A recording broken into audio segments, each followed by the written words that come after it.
Hello les amis, bienvenue dans cette nouvelle vidéo rencontre avec les experts, une nouvelle interview d'entrepreneurs. Aujourd'hui on va parler de business en ligne, on va parler d'affiliation, on va parler de voyage.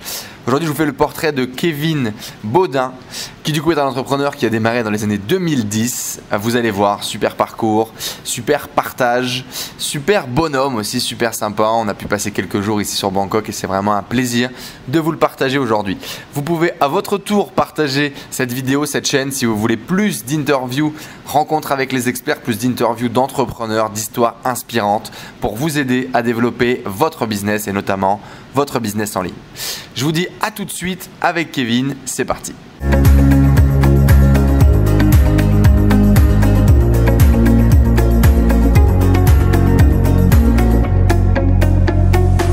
Salut Kevin. Salut Enzo. Merci à toi de prendre du temps et de venir partager avec toute l'équipe des entrepreneurs 2.0. Ça fait super plaisir. Plaisir partagé. Alors Kevin, rapidement, qui es-tu? Que fais-tu? Je vais mettre le petit script là pour pas que je me plante, même si, bon, maintenant, on commence à avoir l'habitude quand même. Allez, rapidement, en quelques mots, qui es-tu? Que fais-tu? Alors, je m'appelle Kevin Baudin. J'ai commencé mon premier site sur Internet, c'était en 2010. Voilà, j'ai dû gagner 50 € la première année. Après, je me suis lancé dans le blogging, j'étais blogueur voyageur, c'était au Vietnam, donc mes journées étaient rythmées entre découverte du pays et puis rédaction d'articles. Du jour au lendemain, Google a planté mon business parce qu'il y a eu une mise à jour, tout ce qui était vendonien n'était plus autorisé, je suis passé de plus de 2000 € mensuels à 100 €, 15 jours avant de partir en Thaïlande, donc j'ai pleuré. Et puis, je connaissais des potes à moi qui bossaient dans l'affiliation, notamment les sites de niche qui bossaient 10 fois moins que moi, qui gagnaient 10 fois plus. J'ai dit bon les mecs, on va se prendre une bière et vous me racontez tout ça. C'était début 2014 et là on est en fin 2017 et je tourne à plus, on va dire en moyenne 7000 € par mois, rien qu'avec mes sites en affiliation. Ok, génial, ouais. Super histoire. On va revenir bien évidemment un petit peu en détail sur tout ça. Donc aujourd'hui en tout cas tu vis de ton business, tu es complètement indépendant grâce à un business en ligne, en grosse partie automatisé. C'est un peu le rêve de la semaine de 4 heures, c'est ça? Ouais, alors il y a le rêve et il y a le fantasme de la semaine de 4 heures. Je pourrais le vivre, par contre je ne sais pas combien de temps ça pourrait durer. Parce que tout ce que les heures de travail que je fais actuellement, c'est pas pour les sites qui sont déjà créés, c'est pour les sites qui vont être à venir. Voilà, c'est ça qui est intéressant. Avec forcément, on va rédiger encore 1 ou 2 articles, on va faire un petit peu de référencement, mais c'est vraiment très minime. Ok, bon, justement, on va voir tout ça un petit peu plus en détail. C'est quoi un petit peu ton background? C'est quoi ton histoire? Tu viens d'où? Quelles ont été tes études? Tu es ingénieur en informatique, c'est quoi l'histoire?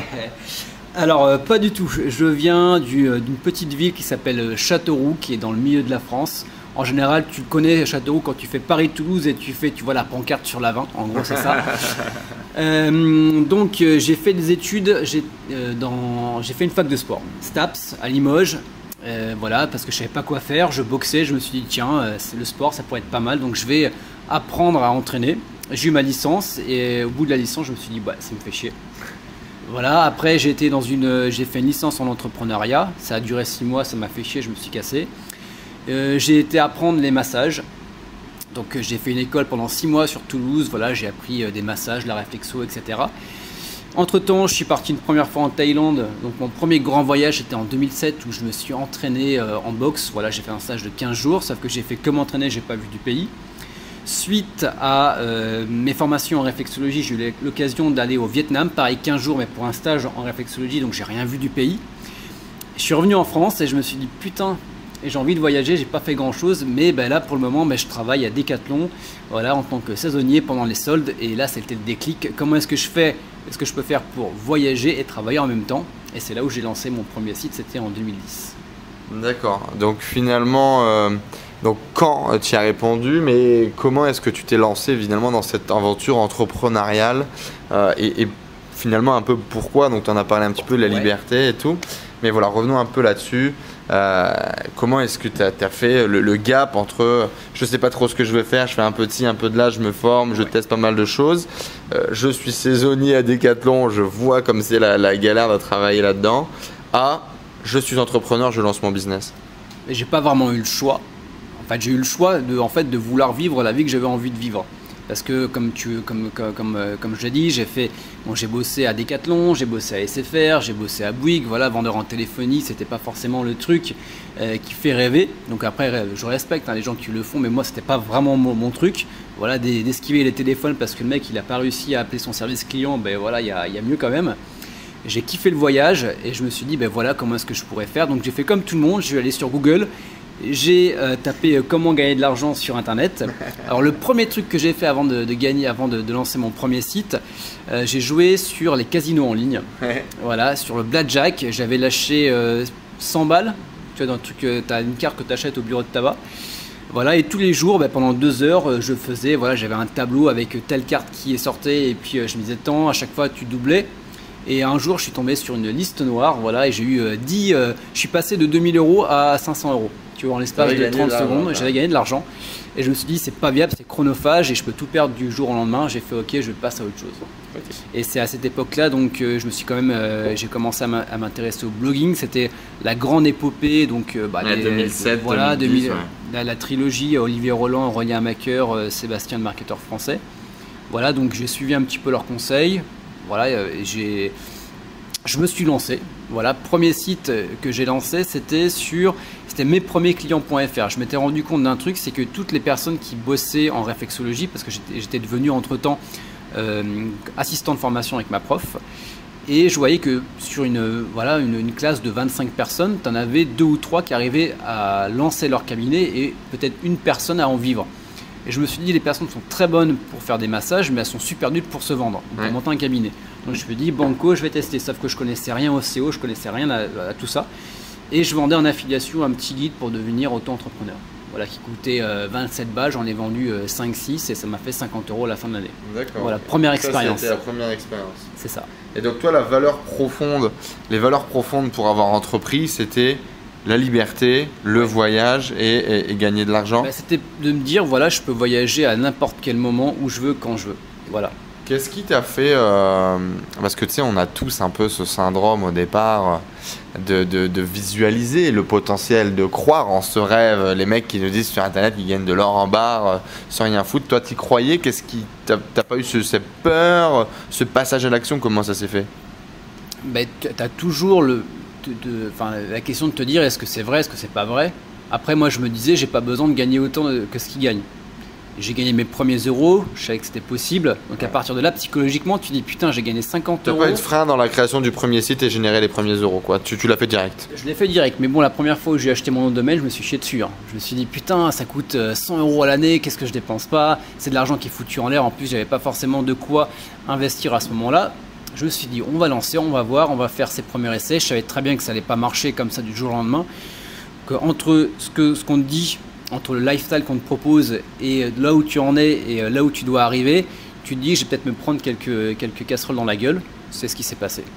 Il faut être prêt à ça, quoi. Mais il faut faire attention quand tu te lances sur le web entre ce que la personne te vend, la méthode et le lifestyle qu'elle a. On s'imagine toujours que la personne vend le lifestyle avec sa formation, par exemple, alors que c'est pas du tout le cas. Que la personne, avant d'en arriver là, s'est pris des cacahuètes dans la gueule. Et toi, si tu vas être obligé d'en passer par là, que tu lances des sites de niche, que tu lances de l'affiliation, que tu lances un e-commerce, tu vas te prendre des cacahuètes dans la gueule. Et si t'en passes pas par là, tu vas pas apprendre aussi. Et c'est le jeu. C'est comme quand tu es en boxe, avant de donner des coups, faut apprendre à en recevoir. Ok. Pas mal, sympa comme retour. Je suis assez d'accord avec un petit peu ce que tu as vécu. Et finalement, toi, le passage à l'action, la peur de te lancer, quoi, tu l'as pas vraiment ressenti. L'envie était plus forte finalement que la peur de. Ouais. Tu as toujours une part d'inconnu. Tu te dis, je vais lancer, est-ce que ça va marcher? Dans tous les cas, si tu te lances pas, tu le sauras jamais. Donc, écoute, tu te lances. Bon, j'avais un job à côté, même si c'était en temps partiel, j'avais quand même un job. Donc je me suis dit, même si ça marche pas, j'ai toujours de quoi me retourner. Ouais. Donc je vous invite vraiment, si vous voulez vous lancer sur le web, que vous avez quand même un taf, ne lâchez pas votre taf pour créer un site de niche, un e-commerce ou ce que tu veux. Il faut quand même avoir son taf, parce que ça va te permettre éventuellement, de mettre du budget dans la création d'un site, peut-être dans la rédaction d'articles, de ce que tu veux. Et ça va en fait, le seul truc qu'il va falloir que tu changes, c'est qu'au lieu de regarder la télé pendant 2 heures, tu vas bosser pendant 2 heures sur ton business. tout simplement. Ok. Ouais, c'est une philosophie qui peut fonctionner. Après, j'aime bien, moi j'aime bien les. J'ai tout lâché moi. Mais bon, ça dépend aussi, c'est pas fait pour tout le monde effectivement. Le plus soft, c'est quand même effectivement, tu as envie de tester, démarre tout de suite, en parallèle de ce que tu fais déjà, arrête de regarder la télé et lance-toi.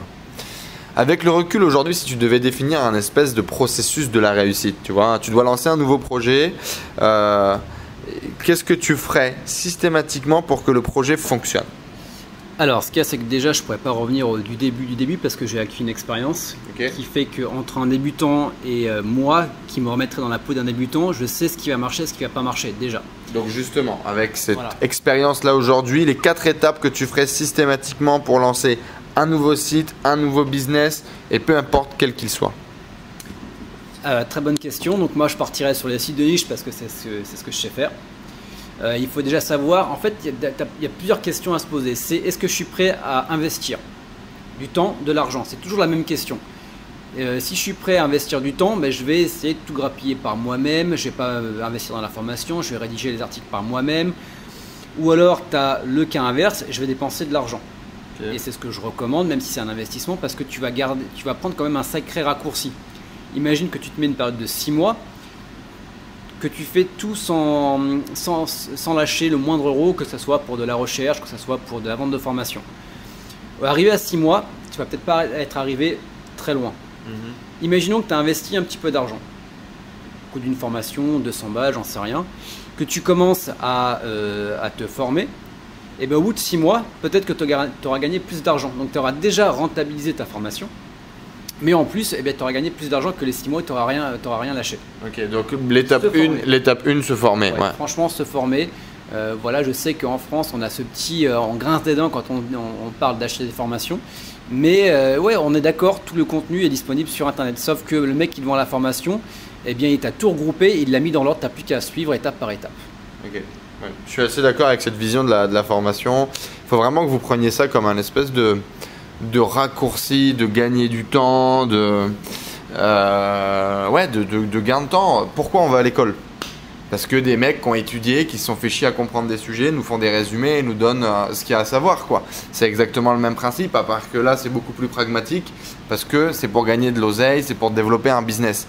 Typiquement, même en étant hors d'internet, moi j'avais pris des formations qui étaient en physique et des formations professionnelles par exemple pour améliorer tout ce qui était commerce, tout ce qui était pitch de vente, tout ce qui était accroche, prospect, froid. Les technologies, c'est des techniques, c'est des stratégies, enfin bref, c'est tout un business. Et ça coûtait, je sais plus, 5 ou 6 000 euros la formation de 3 semaines, quoi. Sauf que ces gens-là, ils ont closé des tonnes et des tonnes de deals. Et ils vous donnent, ils ont par exemple essayé 3 accroches prospect froid au téléphone, ils ont fait 1000 prospects et ils vous donnent, tiens, ça j'ai eu autant de retours, ça j'ai eu autant de retours, ça j'ai eu autant de retours. Oui, tu peux le faire par toi-même, il n'y a aucun problème. Ça va te prendre la vie des rats. Là, tu achètes les résultats, tu achètes la stratégie et le mec te partage sa philosophie. C'est comme ça qu'il faut que tu le prennes. Ça a toujours été le cas et effectivement, ce gain de temps, l'investissement par rapport au temps gagné, par rapport au retour sur investissement potentiel, je pense qu'il y a un autre truc aussi qui est essentiel par rapport à ça, c'est de mieux visualiser la potentialité de la chose et d'y croire. Moi, je sais que j'avais besoin de voir un mec qui gagne de l'oseille avec Internet pour être sûr, tu vois, moi j'étais en agence, donc je savais combien mes clients rentraient, etc. Cette barrière de c'est pas possible de gagner de l'argent avec Internet, elle avait sauté il y a bien longtemps. Et il y a beaucoup de gens, ils pensent qu'elle a sauté, mais ils l'ont jamais vu, donc ils sont jamais vraiment sûrs. Si tu n'es pas sûr de la chose, tu n'iras jamais le chercher. Si tu n'es pas à 200% convaincu qu'est-ce qu'il te dit qu'il fait 7000 balles avec ses sites en affiliation, si tu n'es pas persuadé à 8000% que ça marche, appelle-le, demande-lui qu'il te montre ses screenshots, fais quelque chose. Parce que tant que tu n'es pas persuadé, tu n'arriveras pas à obtenir les mêmes résultats vu que tu n'es pas sûr de toi à 200%. Donc, consciemment, inconsciemment, tu déploieras jamais toute l'énergie nécessaire pour le faire. Et ça, je pense que voilà, cette idée de communauté, d'environnement, etc., de former, il y a aussi cette barrière-là. Excuse-moi, j'ai monopolisé la parole. Non, deuxième étape, je t'écoute. Première étape, du coup, les amis, se former pour démarrer un nouveau business. Ouais. Deuxième étape, c'est appliquer. Ok, direct. Et ouais, parce que t'as beau avoir, c'est pas le fait d'avoir acheté la formation qui va faire que tu vas gagner de la thune. On est d'accord, ça c'est clair et net. Il y avait quelqu'un qui avait fait une vidéo, je me souviens même plus son prénom, qui disait enfin qui parlait de ceux qui achetaient des formations, qui achetaient, sauf qu'ils mettaient jamais en place. Alors, si tu achètes la formation, c'est bien, tu as acheté le raccourci, mais tu n'as pas acheté le travail qu'il fallait faire. Ouais. Donc tu as beau acheter la meilleure formation, si tu mets pas les mains dans le cambouis et que tu testes, achète-la pas, ça sert à rien. Là, tu as perdu ton argent pour rien. Donc c'est vraiment, il faut y aller. Il faut y aller. Et puis après, la troisième étape, c'est persévérer. Parce que peut-être que ton premier site, bon là j'ai parlé des sites de niche, peut-être que ton premier site il va pas marcher. Peut-être que le deuxième il va marcher un peu mieux. Et peut-être que le troisième, ça sera le site qui va tout cartonner. Et puis après le quatrième il va un peu moins bien marcher, et ainsi de suite et ainsi de suite. Donc voilà, se former, appliquer et persévérer. Je pense que c'est vraiment les trois étapes qui te permettent de relancer n'importe quoi.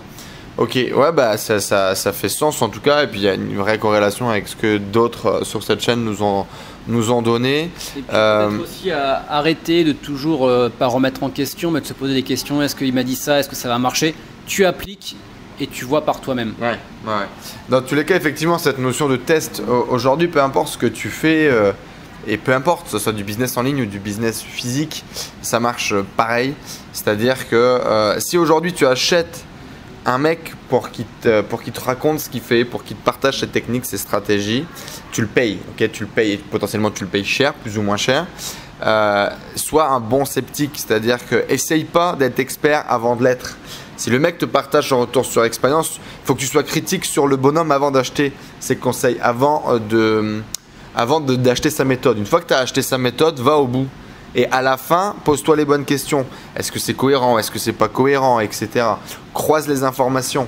Mais au départ, teste parce que c'est quand tu vas faire, c'est quand tu vas mettre en pratique les choses qu'il va y avoir des résultats, que tu vas commencer à te poser des questions, que tu vas commencer à analyser des retours. C'est à ce moment-là que tu vas vraiment commencer à rentrer dans le dur. Il y a tellement de gens qui me disent mais je comprends pas la TVA, Amazon. Achète ton premier produit, fais le process de A à Z une première fois, et là tu verras les informations qui ne marchent pas, etc. C'est beaucoup plus simple de le faire quand tu es dans du concret que quand tu es dans la théorie. Oui. Parce que quand tu es dans le concret, tu n'y penses même pas. En fait, le truc où tu auras cogité pendant une semaine, le fait de le faire, tu vas dire c'était que ça. Je prends l'exemple, c'est tout con, c'est en séduction. Voilà, tu as la meuf que tu vas aborder, ça fait 3 ans que tu veux l'aborder, que tu dis putain, il faudrait que je lui parle comme ça, que je lui dise ça. Ouais. Et tu as cogité, et puis en fait, tu serais venu lui dire bonjour.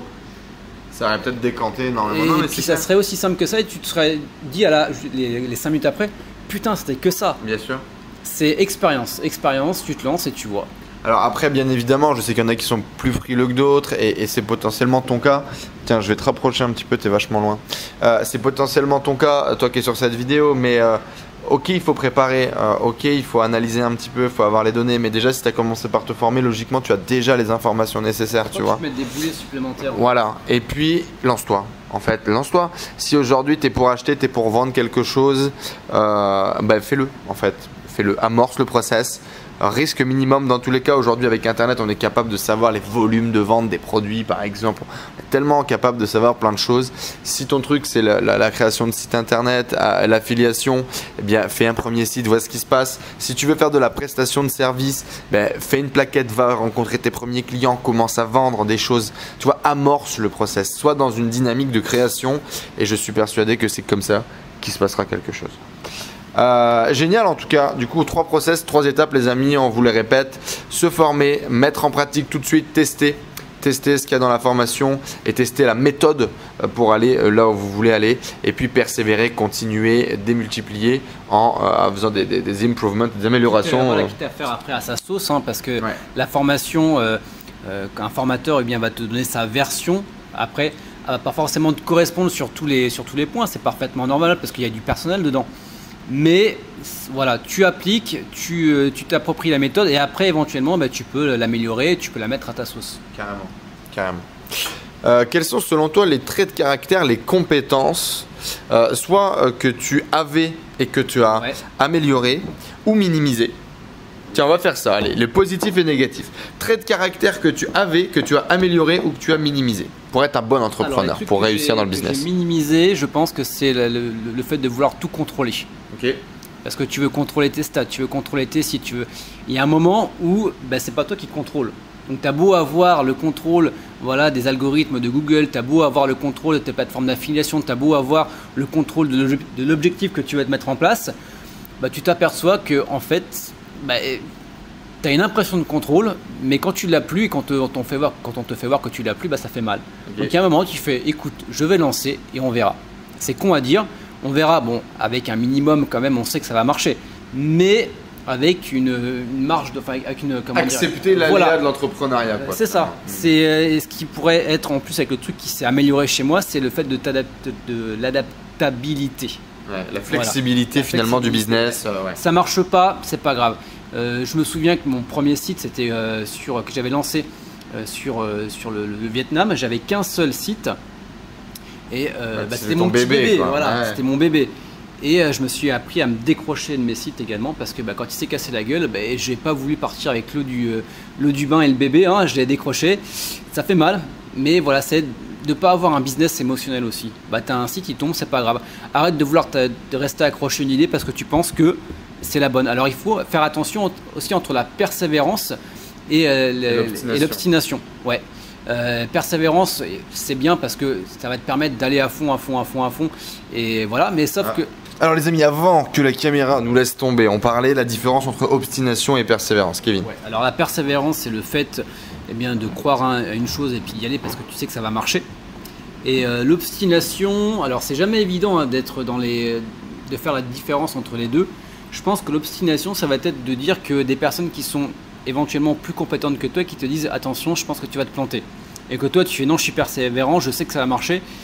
Et tu y vas. Et des personnes qui ont du recul nécessaire, qui te disent fais attention, le mur est pas loin. Donc c'est faire attention entre les deux et ça, tu l'apprends avec l'expérience. Ouais, on va revenir un peu sur le truc de Einstein aussi qui disait quand tu fais quelque chose que tu vois que ça marche pas, essaie de prendre du recul et d'avoir une vision macro de ce que tu es en train de faire, des actions que tu poses, la philosophie avec laquelle tu fais les choses et sans cesse améliorer ton process, quoi. Tout à fait. Il faut avoir la tête dans le guidon, mais il faut avoir la tête dans le guidon qui va être dirigée. C'est en gros, tu te dis, tu prends la hauteur, tu vois ça, ok, je vais mettre à fond là-dessus, mais tu sais que ça va marcher. Quand même, relève la tête du guidon parce que peut-être il y a un virage que tu n'as pas vu. Et c'est toujours bon de te dire, ok, je suis dans mon business, je prends du recul, qu'est-ce qui marche, qu'est-ce qui ne marche pas, quelles sont les mises à jour et éventuellement de rectifier le tir pour ne pas te prendre le mur. Et le petit virage à droite, c'est comme le copilote, tu vois. Toi, tu as les deux casquettes, comme quand tu fais du rallye. Tu as le mec qui conduit et qui se fie au copilote, sauf que le copilote, des fois, il a besoin de lui dire prends tel virage à tant de degrés, etc., etc. Donc, il faut que tu arrives à jongler entre les deux. Ouais, je pense aussi ce qui peut être pas mal du coup, c'est l'environnement, c'est d'avoir des gens autour de toi qui peuvent te conseiller, d'avoir un mentor par exemple, d'avoir des gens qui ont plus d'expérience, qui ont en tout cas plus de recul que toi. Des personnes du milieu, en fait. Et effectivement, cette métaphore là du pilote et du copilote, elle est très intéressante parfois, savoir jongler entre les deux postes. Ouais. Donc du coup, en négatif, tu disais un truc que tu as dû arrêter de faire, lâcher prise. Ouais, lâcher prise. Alors un point positif que tu avais, un trait de compétence que tu as développé, quelque chose qui est bon pour ta carrière d'entrepreneur. Ouais, c'est l'adaptabilité, comme je te disais tout à l'heure. Ouais. C'est le fait de te dire, il y a un truc qui change, tu as un site qui tombe, tu as une mise à jour de Google. Tu as, je sais pas, une nouvelle thématique qui arrive, tu as une thématique où ça marche plus. Là, ça m'est arrivé, là, j'ai un compte Instagram qui s'est fait bannir. Écoute, c'est pas grave, c'est qu'un compte, je vais en créer un deuxième, un troisième, un quatrième. Il faut pas être attaché émotionnellement à ton business, okay, il faut arriver à avoir un recul et tu t'adaptes, c'est pas grave. Ok, ça marche. Des traits des traits de caractère, enfin des compétences plutôt, que tu as dû apprendre, clairement, des nouveaux trucs que tu n'avais pas visualisés. Et tu as dit putain ça c'est vraiment énorme et ça du coup je l'apprends. Alors un truc, en fait c'est drôle parce que j'ai l'impression que plus tu avances dans ton business, en fait l'avancement dans ton business est proportionnel à ton développement personnel. C'est-à-dire qu'au début, j'étais du mec qui bossait tous les jours devant son PC, qui fermait son PC. En gros c'est simple, je me levais, je bossais, je fermais mon PC, j'allais dormir. C'était métro boulot dodo de l'entrepreneur. Ouais, de l'indépendant. Et au fur et à mesure des rencontres de ma vie personnelle, je me suis rendu compte que niveau social, t'as pas grand chose. que tu as de l'argent, tu es cool, mais tu peux pas le profiter avec tes potes parce que tu n'as pas de potes. Qui sont, soit parce que tu as tellement bossé que tes potes ils sont un petit peu distancés, soit parce qu'ils sont pas dans le même trip que toi, soit ou à côté en Thaïlande et que en fait tu n'as personne à côté de toi à part voilà, les Thaïs qui t'entourent. Et en fait je me suis pris la claque quand même il y a à peu près de ça un peu plus d'1 an. Et je me suis dit ok, le business c'est bien, mais le business c'est qu'un support pour avoir la vie que tu as envie de vivre. Et de te dire d'incorporer d'autres choses dans ta vie de tous les jours. Un réseau social, ça va être des activités sportives, ça va être de te dire ok, le business c'était pas bon aujourd'hui, c'est pas grave, j'ai toujours autant de thunes à la fin du mois, c'est pas grave. Voilà, c'est de mettre tes priorités sur des axes différents. Tu vois, autant tu vas pas être attaché émotionnellement à un site, autant tu vas pas être attaché émotionnellement à ton business. C'est-à-dire que ta vie et ton business c'est qu'une partie de ta vie. Voilà, et c'est ce qui ça m'a voilà, je me suis pris une claque. Voilà, un beau jour je me suis réveillé, j'ai voulu faire le tour de mon répertoire, je voulais sortir avec des potes. Je suis sorti tout seul quoi. C'est con, tu vois. Et ça c'est drôle hein, mais t'es pas le seul dans ce cas de figure là. Il y a pas mal de gens même qui sont passés derrière cette caméra, qui l'ont peut-être pas dit à la caméra mais qui l'ont dit après. On a tous un peu ce syndrome là, surtout sur internet où on a tendance quand même à s'enfermer. Alors après c'est vrai que moi pour le coup j'ai pas ce problème là parce que moi je suis le mec qui va chercher les gens. Donc c'est vrai qu'il y a ce côté social et voilà, mais en tout cas beaucoup de gens et même quand tu es dans une... là par exemple pendant 1 mois et demi j'étais tout seul, je restais tout seul et mon business était ma vie. Alors que sur le long terme effectivement... Voilà, il faut réussir à trouver un compromis entre ton business qui est forcément important parce que quand tu es un entrepreneur, tu n'as pas la paye qui tombe à la fin du mois, tu n'as pas ton boss. Hein. Donc si tu bosses pas, tu n'auras pas de thune à la fin du mois, mais il faut que cette thune que tu gagnes, tu n'en sois pas prisonnier. Ouais. Il faut que ça te serve et pas que tu serves la thune que tu vas gagner. Tu vois, il faut toujours faire attention. Et ça, je pense que c'est l'expérience qui te l'apprend au fur et à mesure. Ok, cool. Gros partage en tout cas. Ça, effectivement, il n'y a que en le vivant que tu peux t'en rendre compte. C'est cool. Est-ce qu'aujourd'hui, tu gagnes bien ta vie? Bon, tu as déjà répondu à cette question, mais... Ouais. Alors, pareil, ça va être encore du développement personnel. Moi, je m'étais basé, la barre des 5 000 € mensuels. Quand tu as passé la barre des 5 000, tu dis la barre des 10 000.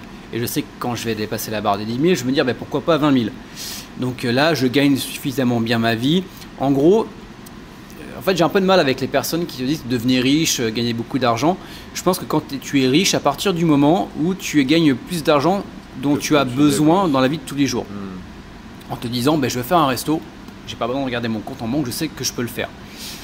Et je disais ça pourquoi ça y est, j'ai perdu le fil de ce que j'avais dit. Est-ce que tu gagnes bien ta vie? Je gagne bien ma vie. Et maintenant que je gagne bien ma vie, ça revient à la question que tu m'as posée juste avant. Et bien maintenant, je me focalise forcément sur le business. C'est beaucoup plus automatisé qu'au début. Et maintenant, je profite de la thune que je gagne en fait tous les mois. C'est ça vraiment la différence. Ouais, c'est ce qui est une grosse différence d'ailleurs. Ok. Et ok par rapport à ça, du coup, par rapport à ce que tu gagnes.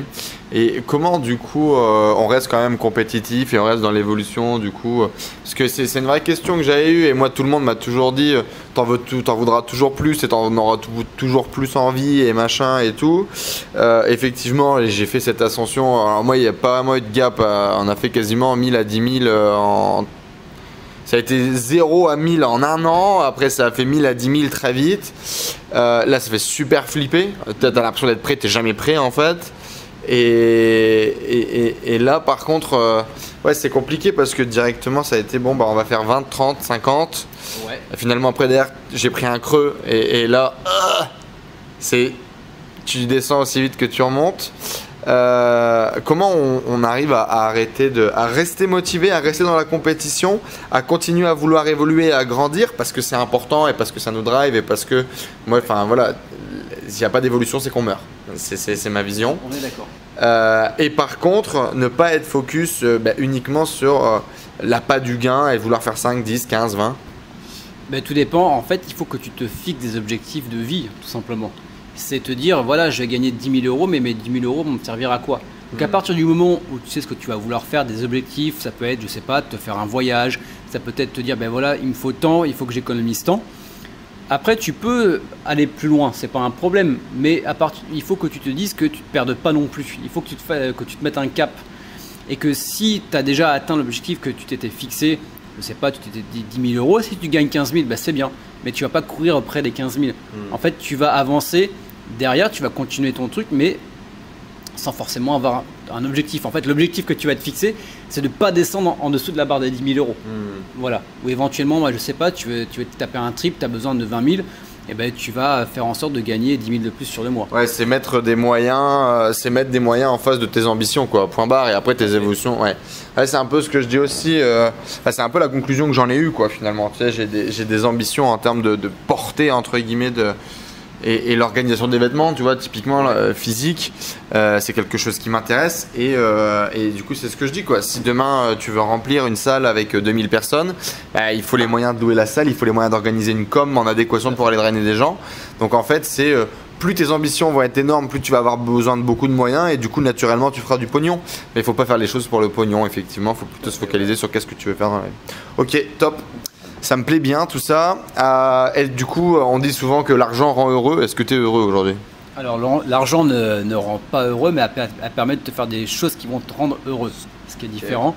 Le fait de ne pas devoir compter à la fin du mois combien il te reste sur ton compte en banque, le fait de dire putain, est-ce que je peux faire un resto ce soir, est-ce que je peux aller au ciné, est-ce que je peux faire un voyage, bah ouais, ça rend heureux. Mais c'est toujours la question de la proportion. T'as pas besoin de gagner. En fait, il y avait quelqu'un qui disait justement, quand tu vas passer de 0 à 1000 euros, tu vas avoir une différence dans ton quotidien. Quand tu vas passer de 1000 à 2000, tu vas voir une différence. De 2000 à 5000, tu vas encore voir plus ou moins la différence. De 5000 à 10 000, beaucoup moins. De 10 000 à 20 000, plus du tout.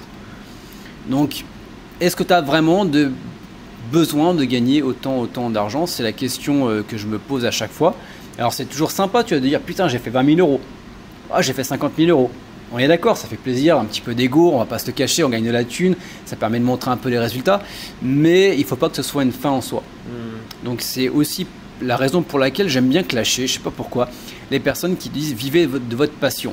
Le problème que j'ai, alors ça n'engage que moi, c'est que quand tu as un business sur une passion, eh bien, la passion elle va peut-être te durer, je sais pas, la passion habituellement ça va être tes 3 heures de sport dans la journée, enfin dans la journée, dans la semaine. Si tu commences à en faire ta passion, ben, tu vas pas pouvoir te dire putain le jour où tu n'auras pas envie de faire ta passion, tu vas être obligé parce que ça va être ton taf. Et il y a un moment où ta passion elle va devenir plus une contrainte qu'autre chose et tu vas moins la kiffer. Tu sais, c'est comme à Noël, c'est bien Noël parce que c'est une fois dans l'année. Ça serait Noël tous les jours, ça serait déjà beaucoup moins sympa. Ok. Et donc est-ce que tu es heureux aujourd'hui? Bah écoute, on y travaille. Qu'est-ce que tu dirais, Kevin, en 2010? Si tu prenais la voiture de Doc et Marty, tu revenais dans le passé, et tu allais voir Kevin en 2010, tu lui dirais quoi? Je lui dirais pas mal de choses. Je dirais déjà, tu te lances directement sur les sites de niche là maintenant tout de suite. Hein, tu cherches pas à faire blogueur voyageur, tu cherches pas à créer ton pauvre site là sur devenir sur tout ce qui va être réflexologie. Non, tu te lances sur les sites de niche maintenant. Okay. Voilà. Et je dirais, prends-toi pas trop la tête. Ça va marcher, et puis écoute, on se retrouve dans 10 ans. Ok, pas mal.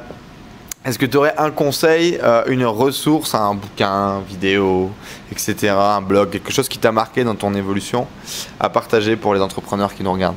Mais ça va être classique, mais je pense qu'on l'a tous lu, c'est la semaine de 4 heures qui, même si elle escalait, et c'est vraiment un fantasme, parce que la semaine de 4 heures, c'est pas forcément, c'était plus marketing qu'autre chose, hein, c'était un putaclic plus ou moins, un puta-achat, mais ça marche très bien. Ça t'ouvre l'esprit, moi ça m'a vraiment ouvert l'esprit. Je sais pas d'ailleurs où je l'ai mis, hein, la semaine de 4 heures, mais ça doit être au chaud quelque part, et c'est ce qui m'a mis le pied à l'étrier. Après, je dirais vous former. Suivre des personnes qui vous inspirent, qui sont dans le même état d'esprit que vous. Mais il y a un moment où il faut éteindre la vidéo YouTube, il y a un moment où il faut arrêter d'emmagasiner et il faut restituer, il faut vraiment se lancer. Et je pense que c'est vraiment ça. Je le reprendrai parce que ça m'avait marqué à un moment, c'était Jean Rivière qui disait arrêtez de regarder Web Marketing Jockey, appliquez les conseils. Donc je pense que c'est le meilleur conseil qu'on peut vous dire. Arrêtez de fantasmer la vie que vous avez envie d'avoir. Sors-toi les doigts des fesses, mets-la dans les cambouis et puis vas-y, tu vas te prendre des claques, c'est normal, mais plus tôt tu te prendras des claques et mieux ça ira après. Okay. C'est comme quand tu vas boxer, tu sais que tu vas en prendre, tu as beau remettre au lendemain le jour où tu vas mettre les gants, mais il y a un moment il va falloir que tu mettes les gants, que tu t'en prennes. Ok, très bien, ça me va. Dernière question, selon toi, est-ce qu'on est entrepreneur ou est-ce qu'on le devient? Je pense qu'il y a un petit peu des deux. Il y a des personnes, en fait en France, ce qu'il y a, c'est qu'on est vraiment dans le mode du salariat. Je le vois autour de moi, il y a des personnes qui veulent se lancer, mais qui aimeraient que ça se fasse pour elles.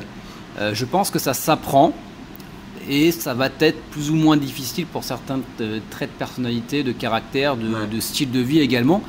Est-ce que c'est fait? En fait, c'est simple. Tu veux devenir entrepreneur, alors c'est bien joli sur le papier. On fait voir forcément les bons côtés à la caméra. Moi, pareil, hein, sur ma chaîne YouTube.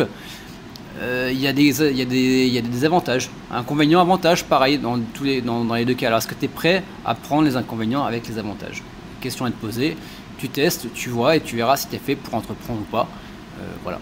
Est-ce que toi, tu es devenu ou est-ce que tu es né entrepreneur? Je pense que je me suis découvert une fibre entrepreneuriale dans le sens où moi déjà de la base je pouvais pas faire le même taf plus de 3 mois d'affilée. Donc à un moment je me suis dit je suis dans la merde. Donc et j'aimais avoir un patron mais j'aimais pas trop avoir des ordres derrière. Voilà. Et je voulais avoir la possibilité de vivre la vie que j'avais envie. Et je me le suis découvert au fur et à mesure. Comme je dis, il y a du développement personnel derrière également. J'y ai touché, ça m'a plu, et puis à partir du moment, j'ai retesté du salariat. Là, je rebossais à peu près 2 mois par année. J'étais animateur sportif en centre de vacances pour le fun, sauf qu'il y a un moment, c'était bien les 2 mois, mais il ne fallait pas plus. Et que le salariat, ça a aussi ses avantages. Tu te couches, tu te lèves, à partir du moment où ta journée de travail est terminée, elle est terminée, tu t'en fous que le travail soit terminé ou pas, parce que c'est ton boss derrière qui a les responsabilités, pas toi. Mais il y a un moment, si tu veux partir, je sais pas, en Thaïlande, tu peux pas parce que tu as un CDD ou un CDI qui te contraint. Toujours pareil, avantage, inconvénient, à toi de savoir lequel tu préfères. Top. Moi j'aime beaucoup cette interview, pas mal d'informations super intéressantes et puis le voyage et tout, donc on partage pas mal de valeurs. Dernière petite question pour toi, est-ce que tu... comment dire, on va plutôt dire l'honneur, tu vois, c'est l'honneur. Est-ce que tu as l'honneur de rejoindre la team de Better Call Enzo? Bien sûr. Merci à toi Kevin, en tout cas c'était un vrai plaisir de faire cette interview et de partager ton histoire. Je pense que ça peut inspirer beaucoup de gens qui nous regardent, des gens qui se lancent, des gens qui se développent, des gens qui veulent faire péter les limites. Donc dans tous les cas on vous met tous les liens pour suivre Kevin, pour voir ce qu'il fait, pour découvrir un peu plus de son histoire. Kevin est également du coup formateur en ligne. Il propose des formations sur comment créer des sites de niche, comment créer des business sur le domaine de l'affiliation. Dans tous les cas, on vous met les liens des différentes vidéos qu'on a réalisées sur le sujet avec Kevin. Et si vous voulez à votre tour en savoir un peu plus là-dessus, allez voir si ça vous intéresse. Merci beaucoup à toi Kevin d'être venu partager ton histoire. Pour m'avoir fait intervenir en tout cas. Grand plaisir. Et puis les amis, je vous dis à très vite dans de prochaines vidéos. Un like, commentaire, partage comme d'habitude. Mettez toutes vos questions en dessous. Je vous dis à très vite. Ciao.